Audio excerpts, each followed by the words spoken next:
Vamos dar sequência então? Nós vamos continuar aí na página 25, falando sobre um assunto muito importante, que é eleição e predestinação. Eleição. Eleição é o mesmo que escolha, né? Vamos eleger um candidato tal, significa vamos escolher um candidato. Então, eleição é o mesmo que escolha. Deus nos elegeu? Deus nos escolheu? Sim. Só que eu preciso entender como é essa eleição, como é essa escolha. Deus não olhou para mim, aquele ali é bonitinho, eu vou escolher ele. Deus não olhou para Israel, Israel, eu vou escolher Israel. Não. Deus escolheu Israel? Deus elegeu Israel? Não. Não. Deus não elegeu Israel. Quem Deus chamou? Abraão. Abraão era Israel? Não. Quem era Abraão? Um único homem. Então Deus se manifestou a Abraão e lhe deu a regra para servi-lo. Abraão, sai da tua terra, do meio da tua parentela e vai para um lugar que eu te mostrarei. Abraão teve que ter uma atitude de fé, porque recebeu uma ordem de Deus de sair da sua terra sem saber para onde ia. Isto significa fé. Então Abraão vai caminhando até que Deus dia a dia revelasse para ele o que tinha na sua vida. Então Deus não elegeu Israel, Deus chamou Abraão. Abraão foi tão íntimo de Deus que Deus fez uma promessa a Abraão. Qual foi ela?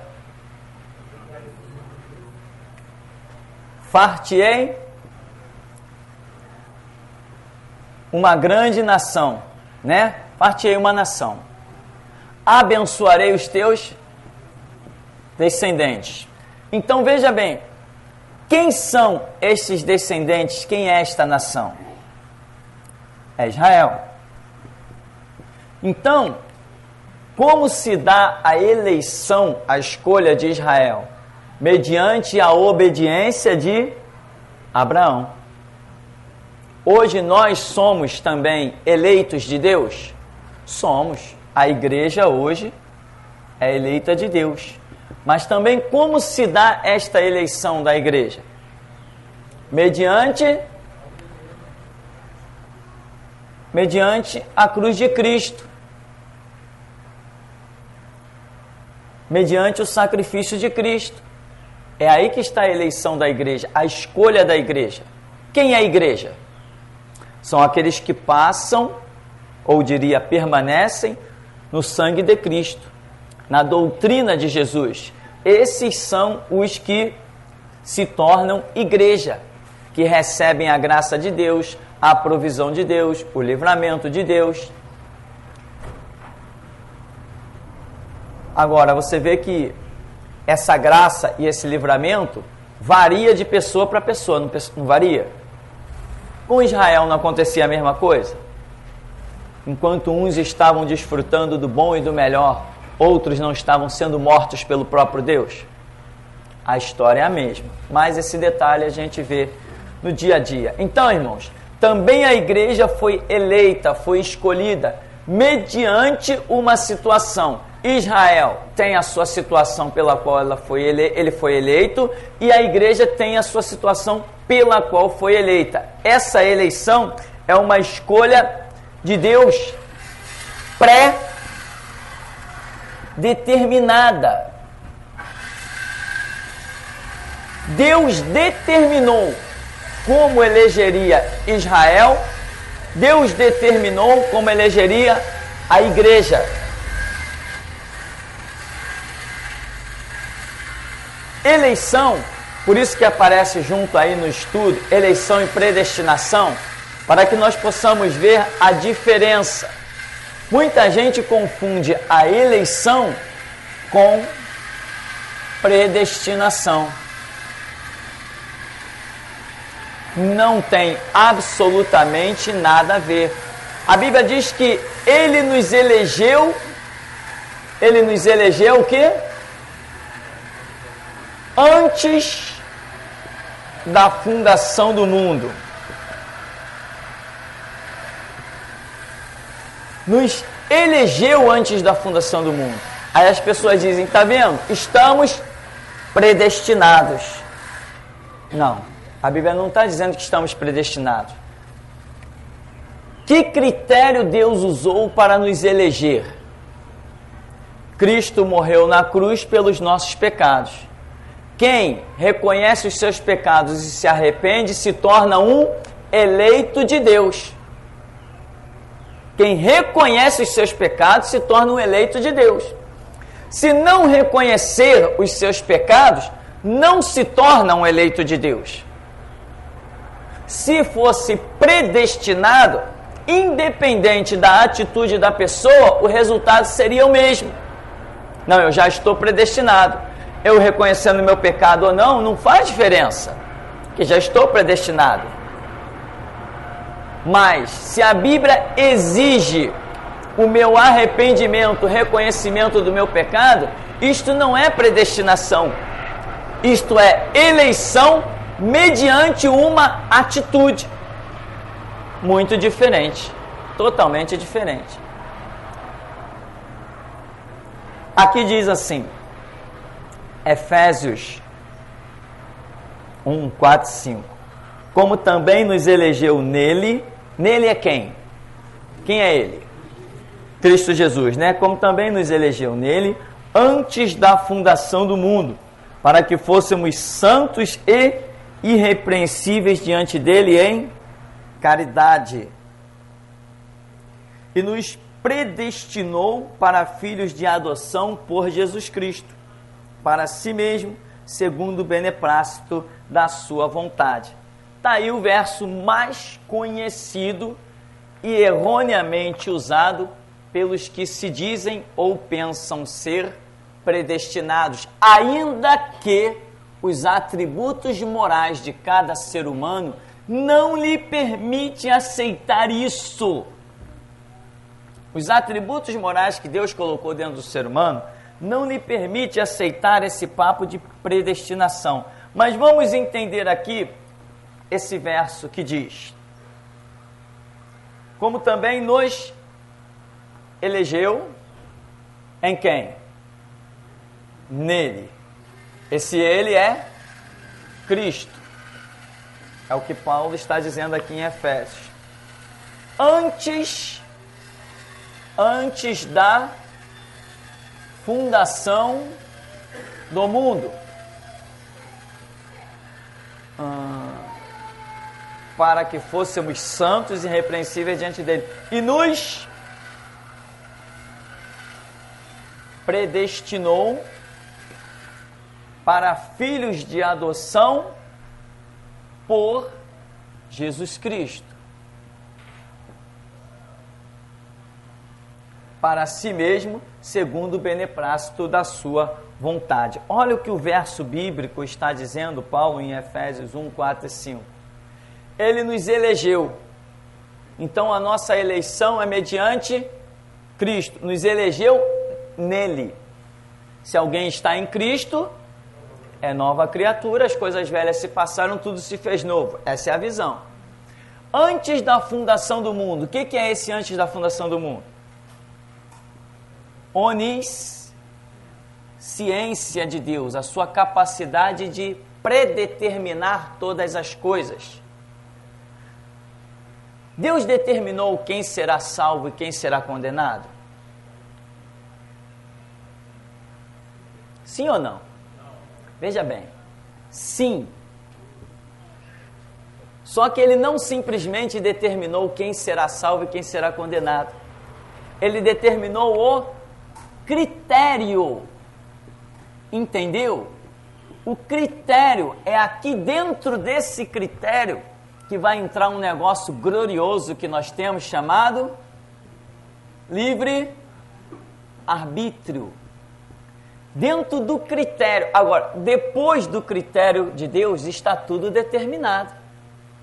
Se eu estou em Cristo, Ele determinou que eu serei salvo. Se eu nego a sua palavra, Ele determinou que eu serei condenado. Ele sabe quem será salvo, quem será condenado? Sabe, senão não seria Deus. Senão não teria onisciência. Agora, porque Ele sabe todas as coisas, Ele determinou quem será salvo e quem será condenado? Não, Ele determinou um critério. Por este critério, Ele determinou quem será salvo e quem será condenado. Fui claro? Ele não determinou quem será salvo e quem será condenado. Ele determinou um critério e por causa do critério, Ele determinou quem será salvo e quem será condenado. Deu para entender? Então, antes da fundação do mundo, é a onisciência de Deus. Paulo não fala do mistério do Evangelho que estava oculto em tempos antigos, mas que estava plenamente vivo na onisciência de Deus, na sua consciência. Então, determinou antes da fundação do mundo, ou seja, antes que Deus fundasse o mundo, Ele já tinha em mente que Ele ia criar a humanidade. E Ele já tinha em mente tudo o que Ele ia fazer por esta humanidade. Como Ele ia criar, que um dia Ele ia ter que enviar Jesus Cristo. Tudo já estava na onisciência de Deus. Ele é Deus. A Bíblia diz que o passado, o presente e o futuro estão diante dEle. Todas as coisas são nuas e patentes diante dEle. Todas as coisas é passado, presente e futuro. Nada escapa do radar de Deus. Por isso Ele é Deus. Por isso é onisciente, onipotente, onipresente.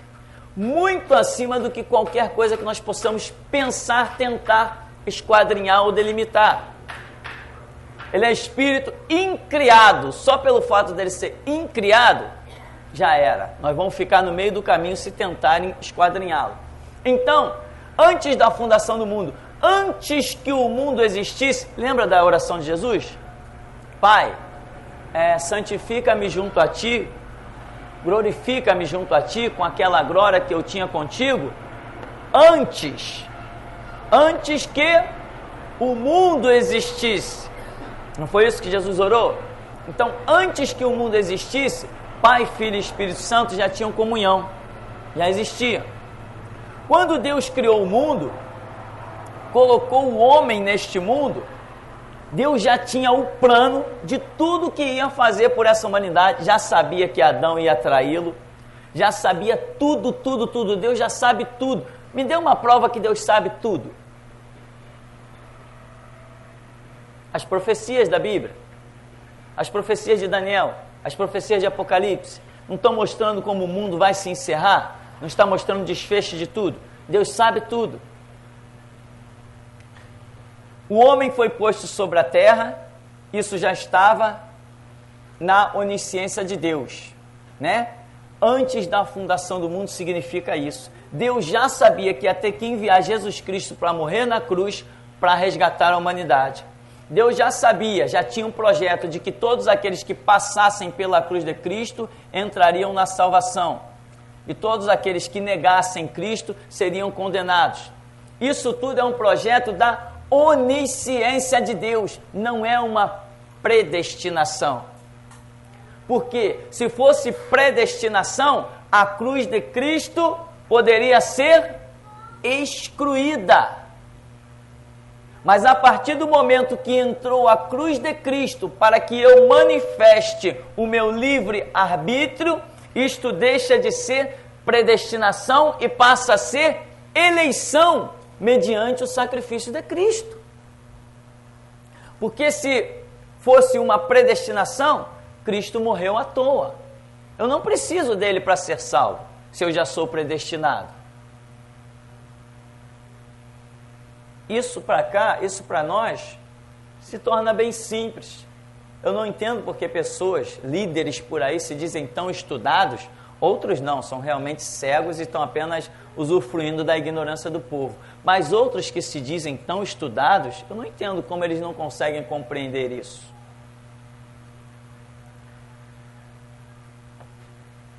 Nos elegeu em Cristo, nos elegeu nele. Antes da fundação do mundo, seu projeto, sua onisciência, e nos predestinou por Cristo Jesus.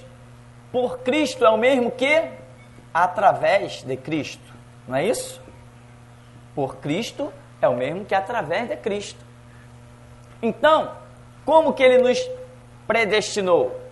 Uma vez que eu passe pela cruz de Cristo, ou entre por Cristo, que é a porta, uma vez que isso aconteça, não tem jeito, eu terei que alcançar a salvação. Esta é a predestinação. Elegeu em Cristo antes da fundação do mundo e nos predestinou por Cristo Jesus para filhos de adoção.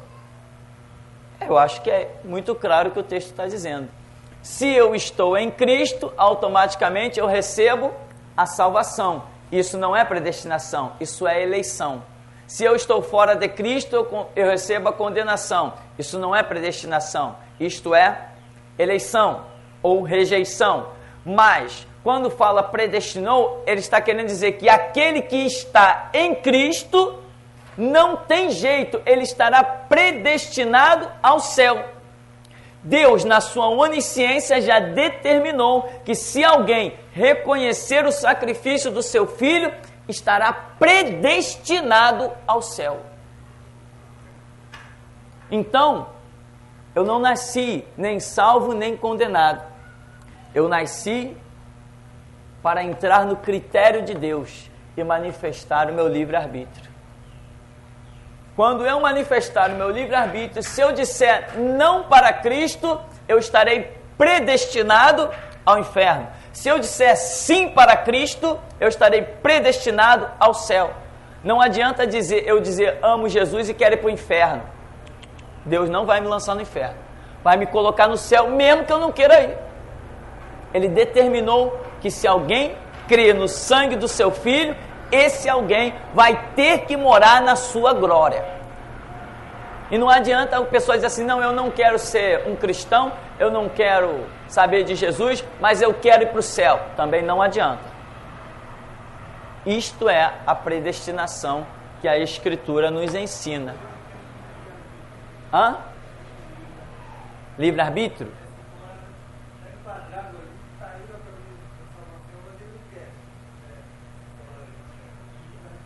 Pois é, não é possível. Já está predestinado por Deus. Que se alguém está no caminho da salvação, que é a cruz de Cristo, não adianta ele dizer eu quero ir para o inferno. Não tem como. Mesmo querendo ir para o inferno. Só existe um jeito da pessoa ir para o inferno. É desviar do critério de Deus que conduz ao céu. Mas se ela está no critério que conduz ao céu, ela vai ter que ir para o céu. Vamos ver o seguinte então aqui. A eleição, né? A escolha por Deus daqueles que creem em Cristo é uma doutrina importante. Aí vem dizendo vários aspectos. Diz assim no número 1, a eleição é cristocêntrica. A eleição da pessoa ocorre somente em união com Jesus Cristo. Deus nos elegeu em Cristo para a salvação. O próprio Cristo é o primeiro de todos os eleitos de Deus. A respeito de Jesus, Deus declara, eis aqui o meu servo que escolhi. Ninguém é eleito sem estar unido a Cristo pela fé. O 2. A eleição é feita em Cristo pelo seu sangue. Em quem? Cristo, pelo seu sangue, o propósito de Deus, já antes da criação, era ter um povo para si mediante a morte redentora de Cristo na cruz. Sendo assim, a eleição é fundamentada na morte sacrificial de Cristo, no Calvário, para nos salvar dos nossos pecados. 3. A eleição em Cristo é, em primeiro lugar, coletiva, a eleição de um povo. Depois, os eleitos são chamados o seu corpo, minha igreja, povo adquirido por Deus, a noiva de Cristo. Logo, a eleição é coletiva e abrange o ser humano como indivíduo. Somente à medida que este se identifica e se une ao corpo de Cristo, a igreja verdadeira, é uma eleição como no Antigo Testamento. As referências são de Efésios. Então, aqui ficou um texto um pouco complicado, né? Se une, então... a igreja verdadeira. Termina ali. Então, é uma eleição como a de Israel no Antigo Testamento. Existe a questão coletiva, mas sem a individualidade a igreja não se forma. Antes que a igreja seja coletiva, ela tem que ser individual. Amém? Isto é a eleição, e como nós vimos nos textos, a eleição é mediante Cristo, o sangue de Cristo. E quando se fala Cristo, o sangue de Cristo, vai ser exigido o nosso arrependimento, reconhecimento dos nossos pecados, etc, etc.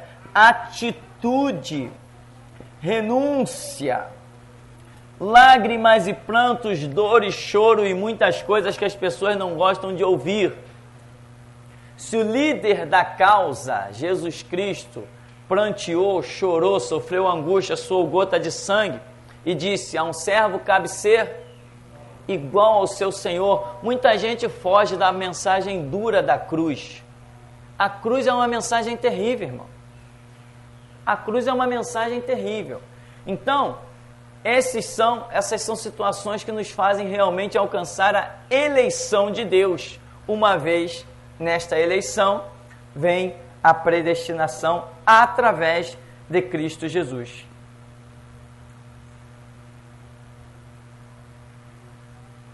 Aqui no item 4 da página 26, diz que as eleições para a salvação e a santidade do corpo de Cristo são inalteráveis, mas individualmente a certeza dessa eleição depende da condição da fé pessoal e viva em Jesus Cristo e da perseverança na união com Ele.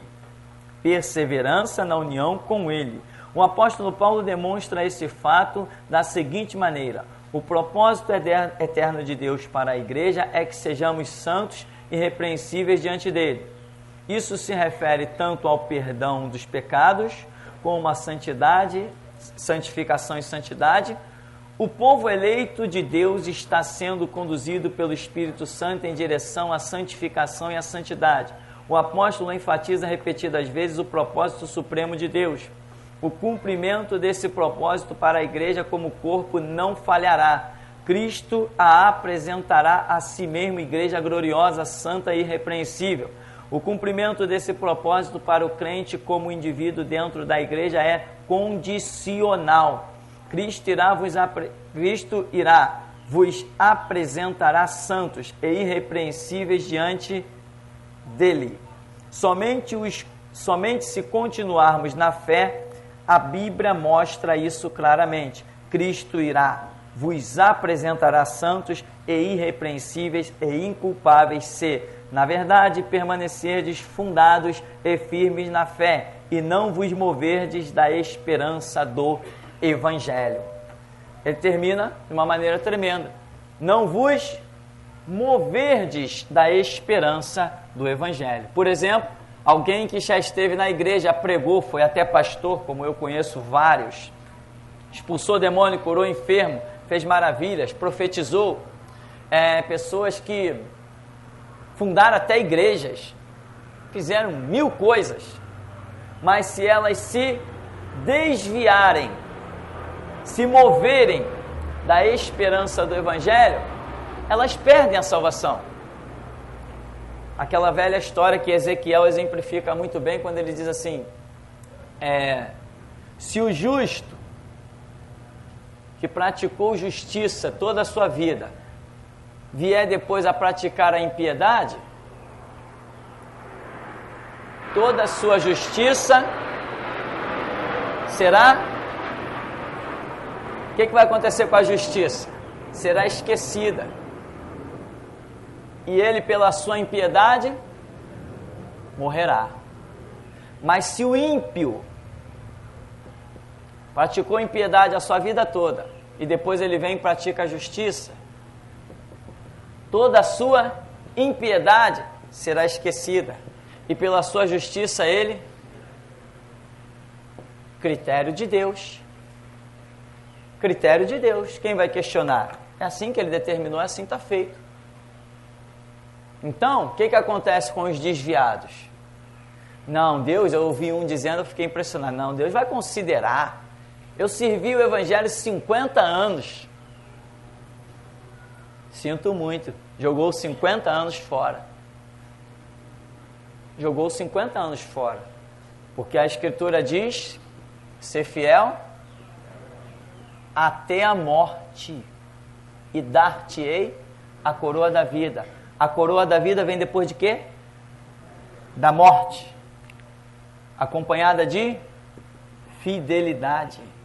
Fidelidade até a morte gera a coroa da vida. Ah, mas eu servi Jesus 100 anos. No último dia da minha vida eu me tornei um ímpio. Sinto muito. Biblicamente, a Bíblia diz que tu vai para o inferno. Não, mas não é possível. Deus vai esquecer 100 anos por causa de um dia? É isso que ele diz. 100 anos de justiça ficam esquecidos por causa de um dia de injustiça. E também, de modo diferente, acontece. Você vê o ladrão lá da cruz. Toda uma vida de impiedade ficou esquecida por causa de 15 segundos de justiça. Senhor, lembra-te de mim quando entrares no teu reino. Então, hoje mesmo tu estarás comigo no paraíso.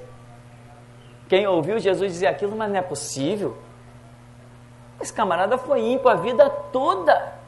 Em 15 segundos ele alcançou a salvação. Critério de Deus. É assim que está determinado. É assim que será. Quer a gente goste ou não. Bem, essa eleição para a salvação em Cristo é oferecida a todos. Amém? Jesus falou, ide por todo mundo, pregai o Evangelho. Então, todos aqueles que conhecerem a verdade do Evangelho, a verdade de Jesus Cristo, têm aí a sua oportunidade de serem eleitos de Deus e automaticamente entrar, uma vez que passa pelo critério de Deus, entrar na chamada predestinação para a salvação. Pergunta aí? Sim, esses critérios que nós estamos vendo, eles se aplicam tanto para a luz quanto para as trevas. Já está tudo pré-determinado por Deus. Ele até diz em Isaías, eu formo as trevas, eu crio a luz, eu, o Senhor, faço todas as coisas. Como assim? Pela sua capacidade de projetar todo o futuro. Imagina se eu chegasse aqui e dissesse assim, olha, Deus não sabe quem vai ser salvo e quem vai ser condenado. Então ele não é Deus. Ele tem que saber. Agora, ele estabeleceu critérios para que essa salvação e essa condenação aconteça.